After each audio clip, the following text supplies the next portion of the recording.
सभी दोस्तों से नमस्ते। हमारे कुसुम लोकगीत चैनल आपका स्वागत है। सुनैना देहाती ऑफिशियल चैनल पे आप लोगों का स्वागत है। कुसुम ऑफिशियल चैनल पे आप लोगों का स्वागत है। तीनों चैनल पे ये गीत जो है तीनों चैनल पे जाएगा और बहुत प्यारा गीत है। देखिए कि मोहन के बहुत प्यारा गीत है कि कृष्ण भगवान के कि गाय के चरावत है, गाय के चरावत है, माखन के खात है।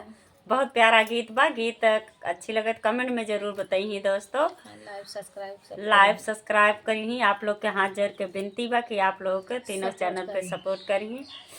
बहुत ताना मिलत बाटे। ताना से तो जीव अघाई चुका बा कि आप लोग के उम्मीद लगाए के रखी है कि ताना के जवाब कब मिले। जल्दी से नहीं आप लोग जवाब दें। आइए गीत के सुनाती हूँ। के चरावई मोर गैया मोहन बिना, के चरावई मोर गैया मोहन बिना, का खही गैया हो का खही बछड़ा, का खही गैया हो का खही बछड़ा, का खही चरावैया मोहन बिना, का खही हो चरावैया मोहन बिना, दूध चरई गैया हो दूध पियई बछड़ा, दूध चरई गैया हो दूध पियई बछड़ा, माखन खाई चरावैया मोहन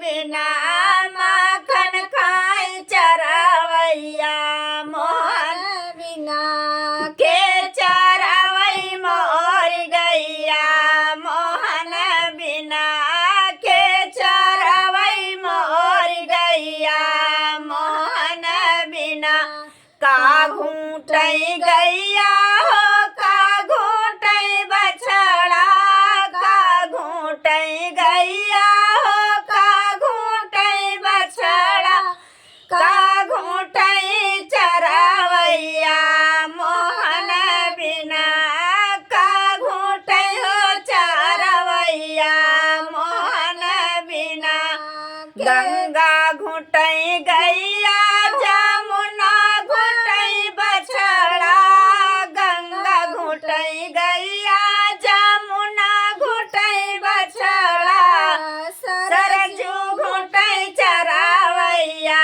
मोहन बिना, सरजू घूटई चरावैया मोहन बिना, के चरावई मोर गैया मोहन बिना, के चरावई मोर गैया हो मोहन बिना, कहाँ सुतई गैया हो कहाँ सुतई बछड़ा, कहाँ सुतई गैया हो कहाँ सुतई बछड़ा, कहाँ सुतई चरावैया मोहन बिना, कहाँ सुतई चरावैया मोहन बिना, वृंदावन सुतई गैया गोकुल सुतई बछड़ा, वृंदावन गैया गोकुल सुतई बछड़ा, मथुरा